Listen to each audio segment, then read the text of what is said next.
Fourscore before the horrors of Dachau and Auschwitz, the lonely field in central Georgia was synonymous with heartbreak, suffering, cruelty, and death.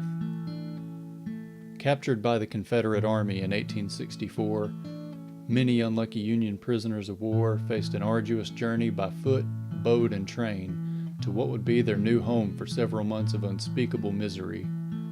Camp Sumter, referred to by those unfortunate souls as hell on earth, and to the rest of us as Andersonville.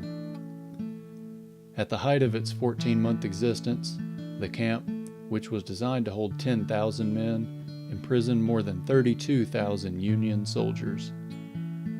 Exposed to the elements and offered precious little provisions, the body count soared.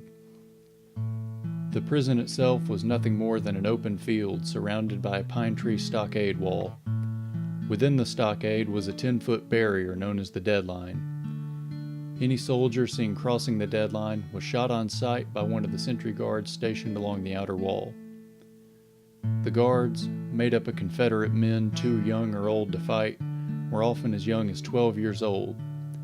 They were offered furloughs of up to 10 days for every prisoner they shot crossing the deadline. While grassy and peaceful today, the prison site in 1864 was anything but serene. The ground was coated in sandy red Georgia clay, muddy in the rain and hard in the droughts. It offered no protection from the harsh winter or oppressive Georgia summers. The few rations given to the men consisted of half-rotten meat and coarse cornmeal.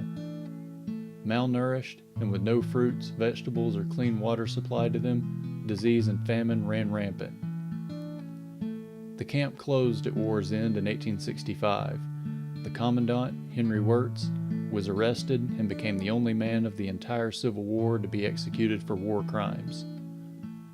Years after the war, famed nurse and Red Cross founder Clara Barton made a pilgrimage to Andersonville along with survivors to remark the prison cemetery. Today, the Andersonville Burial Ground is still an active military cemetery, with veterans from every major U.S. conflict interred there.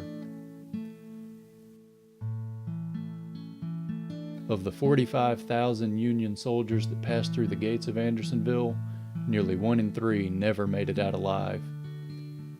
The nearly 12,000 Union graves that remain are a silent and eternal reminder of the horror that was Andersonville.